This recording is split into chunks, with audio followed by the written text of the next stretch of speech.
ನಮಸ್ತೆ, welcome back to my YouTube channel. ನಾನು ನಿಮ್ಮ ರಂಜಿತಾ ಮಾತಾಡ್ತಾ ಇರೋದು. ಇವತ್ತು ಒಂದು ದೇವಸ್ಥಾನಕ್ಕೆ ಹೋಗೋಣ ಅಂತ ಹೇಳಿಬಿಟ್ಟು ರೆಡಿ ಆಗ್ತಾ ಇದೆ. ಬೆಳಗ್ಗೆ ಆಲ್ಮೋಸ್ಟ್ ಎಲ್ಲ ಕೆಲಸಗಳನ್ನು ಬೇಗ ಮುಗಿಸ್ಕೊಂಡ್ವಿ. ಮುಗಿಸ್ಕೊಂಡು ಅಂದರೆ 10 ಗಂಟೆ ಮೇಲೇ ಅಲ್ಲಿ ದೇವಸ್ಥಾನ ಓಪನಿಂಗ್ ಅಂತ ಹೇಳಿದ್ರು. ಹಾಗಾಗಿ ಹೋಗೋಣ ಅಂತ ಹೇಳಿಬಿಟ್ಟು ಹೊರಟಿದ್ದೀವಿ. ಯಾವ ದೇವಸ್ಥಾನ ಅಂತ ಹೇಳಿ ಮುಂದೆ ವ್ಲಾಗ್ನ ನೋಡಿ ಗೊತ್ತಾಗುತ್ತೆ. ನಾನು ಹುಟ್ಟಿರೋವಂಥ ಸ್ಯಾರಿ ಬಂದು ಸೆಮಿ ಕ್ರೇಪ್ ಸಿಲ್ಕ್. ಇದು ನಾನು ಒಂದು ಸಾರಿ ಮೈಸೂರಿಗೆ ಹೋದ್ವಿ, ಅಮ್ಮ ನಾನು ಎಲ್ಲರೂ ಕೂಡ.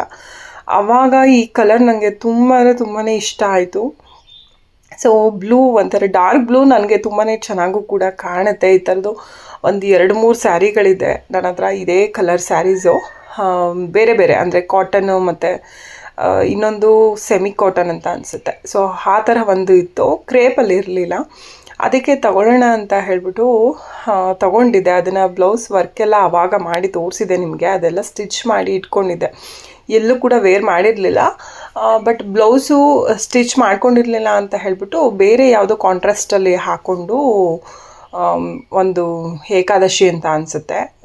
ಆವಾಗ ಹುಡ್ಕೊಂಡು ಹೋಗಿದ್ದೆ ಈ ಸ್ಯಾರಿನ. ಮತ್ತೆ ನಾನು ಎಲ್ಲೇ ಹುಡ್ಕೊಂಡು ಹೋಗಲಿ ಸ್ಯಾರಿ ಅಥವಾ ಡ್ರೆಸ್ಸು ಅದನ್ನು ವಾಶ್ ಮಾಡೇ ಇಡ್ತೀನಿ. ಹಾಗಾಗಿ ನನಗೆ ಯಾವ್ದು ಬೇಕಾದರೂ ಹಾಕೊಬೋದು ಅನ್ನೋ ಥರ ಇರುತ್ತೆ.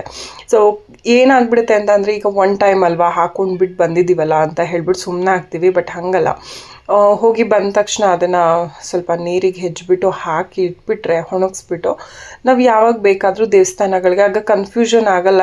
ಕೆಲವೊಂದು ಟೈಮಲ್ಲಿ ನಾನ್ ವೆಜ್ ಊಟಕ್ಕೆ ಹೋಗಿರ್ತೀವಿ. ಆ ಡ್ರೆಸ್ಸಸ್ ಎಲ್ಲ ಹಾಗೆ ಇದ್ದರೆ ನಾವು ಹಾಕ್ಕೊಂಡು ಹೋಗಿದ್ವಾ ಇಲ್ವಾ ಅಂತ ಕೆಲವೊಂದು ಟೈಮಲ್ಲಿ ಮರೆತೇ ಹೋಗಿರ್ತೀವಿ. ಹಾಗಾಗಿ ನಾನು ಅವಾಗವಾಗ ಎಲ್ಲನೂ ಕೂಡ ವಾಶ್ ಮಾಡಿ ಇಟ್ಕೊತೀನಿ. ಹಾಗೆ ನಾನು ವರ್ಕು ಇಷ್ಟು ಚೆನ್ನಾಗಿ ಕಾಣುತ್ತೆ ಅಂತ ಅಂದ್ಕೊಂಡಿರಲಿಲ್ಲ. ತುಂಬ ಅಂದರೆ ತುಂಬಾ ಚೆನ್ನಾಗಿ ಕಾಣಿಸ್ತಾ ಇತ್ತು. ವರ್ಕು ಫುಲ್ಲು ನಾಟ್ ವರ್ಕ್ ಮಾಡ್ಕೊಂಡಿದ್ದೆ, ತುಂಬ ಚಿಕ್ಕದಾಗಿ ಮಾಡ್ಕೊಂಡಿದ್ದೆ. ಸ್ವಲ್ಪ ಭುಜದ್ದು ಲೂಸ್ ಆಗ್ತಾಯಿತ್ತು. ಬಿಕಾಸ್ ಹ್ಯಾಂಡ್ ವರ್ಕ್ ಮಾಡಿಸಿರೋಂಥ ಬ್ಲೌಸ್ಗಳು ಯಾವತ್ತೂ ಕೂಡ ನಾವು ಬ್ಯಾಕ್ ದಾರ ಹಾಕಿಸ್ಕೊಂಡ್ರೆ ಒಳ್ಳೆಯದು. ಬಟ್ ನಾನು ದಾರ ಹಾಕಿರಲಿಲ್ಲ, ಹಾಗಾಗಿ ಸ್ವಲ್ಪ ತೋಳತ್ರ ಎಲ್ಲ ಕೆಳಗಡೆ ಬಂದಂಗೆ ಆಗ್ತಾಯಿತ್ತು. ಫೈನಲಿ ನಾವು ಮನೆಯಿಂದ ಹೊರಟಾಗ 10:30-11 ಗಂಟೆ ಆಗಿತ್ತು. ಹೇಗಿದ್ದರೂ ದೇವಸ್ಥಾನದಲ್ಲೇ ಊಟ ಕೊಡ್ತಾರೆ, ಅಲ್ಲೇ ಊಟ ಮಾಡ್ಕೊಂಡು ಬರೋದು ಅಂತ ಫಿಕ್ಸ್ ಆಗಿತ್ತು. ಹಾಗಾಗಿ ನಿಧಾನವಾಗಿ ಹೊರಟ್ವಿ.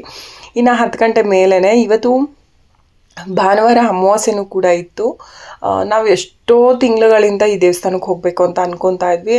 ಬಿಕಾಸ್ ನಾವು ಕಾರ್ತಿಕ್ ಮಾಸದಲ್ಲಿ ಒಂದು ರೌಂಡ್ ಎಲ್ಲ ದೇವಸ್ಥಾನಗಳಿಗೂ ಹೋಗಿ ಹಣ್ಕಾಯಿ ಮಾಡಿಸ್ಕೊಂಡು ಬರ್ತೀವಿ. ಅದು ಮೊದಲಿಂದನೂ ಕೂಡ ನಮ್ಮ ಅತ್ತೆ ಇದ್ದಾಗಲಿಂದನೂ ಕೂಡ ಅದು ರೂಢಿಯಾಗಿದೆ ನಮಗೆ. ಪ್ರತಿ ವರ್ಷ ಕಾರ್ತಿಕ್ ಮಾಸದಲ್ಲಿ ಈ ದೇವಸ್ಥಾನಕ್ಕೆ ಬರ್ತಾ ಇದ್ವಿ. ಬಟ್ ಹೋದ ವರ್ಷ ನಾವು ಕಾರ್ತಿಕ್ ಮಾಸದಲ್ಲಿ ಈ ದೇವಸ್ಥಾನಕ್ಕೆ ಬರೋದಕ್ಕೆ ಆಗಲೇ ಇಲ್ಲ. ಏನು ಅಂತ ಗೊತ್ತಾಗಲೇ ಇಲ್ಲ. ಅದೇ ಕೆಲವೊಬ್ರು ಹೇಳ್ತಾರೆ, ನಾವು ಎಷ್ಟೇ ಹೊರಟರು ಕೂಡ ದೇವರು ಅವ್ರ ಹತ್ರ ಕರೆಸ್ಕೋಬೇಕು ಅಂತ ಅಂದಾಗ್ಲೇ ನಾವು ಹೋಗೋದಕ್ಕಾಗೋದು. ಇಲ್ಲಾಂದರೆ ಏನೇ ಮಾಡಿದ್ರು ಕೂಡ ನಾವು ಎಷ್ಟೇ ಪ್ರಿಪ್ರೇಷನ್ ಮಾಡಿಕೊಂಡ್ರು ಕೂಡ ಹೋಗೋದಕ್ಕಾಗಲ್ಲ ಅಂತ. ಅದು ಖಂಡಿತವಾಗ್ಲೂ ಸತ್ಯನೇ. ನಮ್ಮ ವಿಷಯದಲ್ಲಂತೂ ಅದು 100% ನಿಜ ಆಗಿದೆ. ನಾವು ಕೂಡ ತುಂಬ ತಿಂಗಳುಗಳಿಂದ ಹೊರಟಿ ನೋಡಿ, ಕಾರ್ತಿಕ್ ಮಾಸ ಯಾವ ಟೈಮಲ್ಲಿ ಆಗಿದ್ದು, ಒಂದು 5-6 ತಿಂಗಳೇ ಆಗೋಯ್ತು. 5-6 ತಿಂಗಳಿಂದ ಹೋಗೋಣ ಅಂತ ಜನವರಿಲಿ ಹೊರಟ್ವಿ, ಆಗಲೂ ಕ್ಯಾನ್ಸಲ್ ಆಯಿತು. ಇನ್ನು ಹಬ್ಬ ಅದು ಇದು ಅಂತ ಎಲ್ಲ ಬಂದುಬಿಡ್ತು. ಆಗಲೂ ಬರೋದಕ್ಕಾಗಲಿಲ್ಲ. ಫೈನಲಿ ಬಂದಿದ್ದು ನಾವು ಯಾವ ದೇವಸ್ಥಾನ ಗೊತ್ತಾ? ದಸರಿಘಟ್ಟ ಚೌಡೇಶ್ವರಿ ದೇವಸ್ಥಾನ. ಇದು ತುಂಬಾ ಫೇಮಸ್ ಆಗಿರುವಂಥ ದೇವಸ್ಥಾನ. ಇಲ್ಲಿಗೆ ನಮ್ಮ ಅತ್ತೆನೇ ಮೊದಲು ನಮ್ಮನ್ನು ಕರ್ಕೊಂಡು ಹೋಗಿದ್ದು. ನಮ್ಮಮ್ಮಗೆ ಇಲ್ಲಿಗೆ ಬರಬೇಕು ಅಂತ ತುಂಬ ಆಸೆ ಇತ್ತು. ಅವ್ರ ಜೊತೆ ಒಂದು ಸರಿ ಅಲ್ಲ 2 ಸಲ ಏನೋ ಬಂದಿದ್ವಿ ಈ ದೇವಸ್ಥಾನಕ್ಕೆ. ಅದಾದಮೇಲೆ ನಾವು ಇಲ್ಲಿ ತುಂಬ ಬೆಂಗಳೂರು ಸೈಡಿಂದ ಬರೋರು ತುಂಬ ಜನ ಇಲ್ಲಿಗೆ. ಸೆಲೆಬ್ರಿಟೀಸ್ಗಳು ತುಂಬ ಜನ ಬರ್ತಾರೆ, ನಿಮಗೆ ಗೊತ್ತಿರುತ್ತೆ. ದಸರಿಘಟ್ಟ ಚೌಡೇಶ್ವರಿ ದೇವಸ್ಥಾನ, ಆಲ್ಮೋಸ್ಟ್ ಚೌಡೇಶ್ವರಿ ದೇವಸ್ಥಾನಗಳು ತುಂಬಾ ನಂಬ್ತಾರೆ. ಹಾಗೆ ನಾನು ಕೂಡ ತುಂಬಾ ಹಿರಿಸಾವಿ ಚೌಡೇಶ್ವರಿನ ತುಂಬಾ ನಂಬೋದ್ರಿಂದ ಚೌಡೇಶ್ವರಿ ದೇವಸ್ಥಾನಗಳಿಗೆ ನನಗೂ ತುಂಬ ಇಷ್ಟಪಟ್ಟು ಹೋಗ್ತೀನಿ. ಇದು ನಾವು ರೆಗ್ಯುಲರಾಗಿ ರೂಢಿಸ್ಕೊಂಡ್ಬಿಡೋಣ ಅಂತ ಹೇಳಿಬಿಟ್ಟು ಇಲ್ಲಿಗೆ ಬಂದು ಹಣ್ಕಾಯಿ ಮಾಡಿಸೋದು ರೂಢಿಸ್ಕೊಂಡ್ವಿ.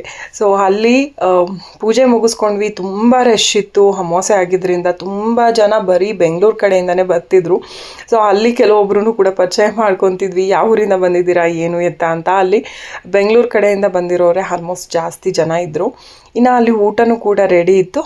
ಊಟ ಮಾಡಿಕೊಂಡು ಬೆಲ್ಲದ ಪಾಯಸ ಮಾಡಿದ್ರು, ತುಂಬ ಚೆನ್ನಾಗಿತ್ತು. ಹಾಗೆ ಅನ್ನ ಸಾಂಬಾರು ಊಟ ಮಾಡಿಕೊಂಡು ಅಲ್ಲಿಂದ ನಿಂತ್ಕೊಳ್ಳೋದಕ್ಕೂ ಆಗ್ತಾಯಿಲ್ಲ. ಬಿಕಾಸ್ ಅಷ್ಟು ನೆಲ ಎಲ್ಲ ಸುಟ್ಟೋಗ್ತಾ ಇತ್ತು.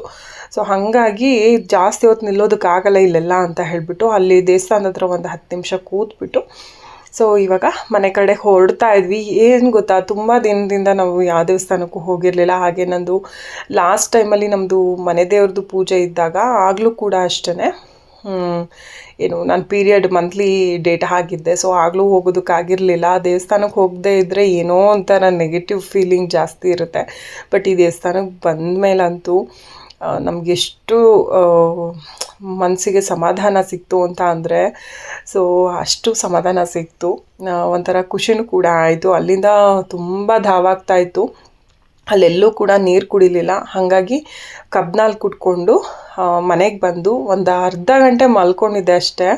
ಸೊ ಇನ್ನೇನು ಕಣ್ಣು ಮುಚ್ಚಬೇಕು ಅನ್ನೋದ್ರೊಳಗೆ ಇನ್ನು ನಮ್ಮ ಮನೆಯವರು ಜೋಳ ಹಾಕಬೇಕು, ಹೋಗೋಣ ನಡಿ ಅಂತ ಹೇಳಿದ್ರು. ಮಾಮೂಲಿ ನಮ್ಮ ಮನೆಗೆ ರೆಗ್ಯುಲರಾಗಿ ಒಬ್ಬರು ಲೇಬರ್ ಬರ್ತಾರೆ ಅಲ್ವಾ, ಸೊ ಅವ್ರ ಜೊತೆ ಬಂದು ಜೋಳ ಎಲ್ಲ ಹಾಕಿ ಇವಾಗ ಗೊಬ್ಬರ ಹಾಕ್ತಾಯಿದ್ವಿ. ಇನ್ನು ಹಾಲು ಕರಿಯೋದೆಲ್ಲ ಮುಗಿಸ್ಬಿಟ್ಟು ಮಗ ಏನಾದರೂ ಸ್ನ್ಯಾಕ್ಸ್ ಬೇಕೇ ಬೇಕು ಅಂತ ಹಠ ಮಾಡ್ತಾಯಿದ್ದ. ಹಾಗಾಗಿ ಅವನು ಏನಂತಾರೆ ಸ್ಟಫಿಂಗ್ನ ರೆಡಿ ಮಾಡಿದ್ದ. ಅವನೇ ಸ್ಟಫಿಂಗ್ ರೆಡಿ ಮಾಡ್ಕೊಂಡ್ಬಿಟ್ಟಿದ್ದ. ಆಮೇಲೆ ಇದನ್ನು ಮಾಡೋದಕ್ಕೆ ಅವನಿಗೆ ಬರಲಿಲ್ಲ.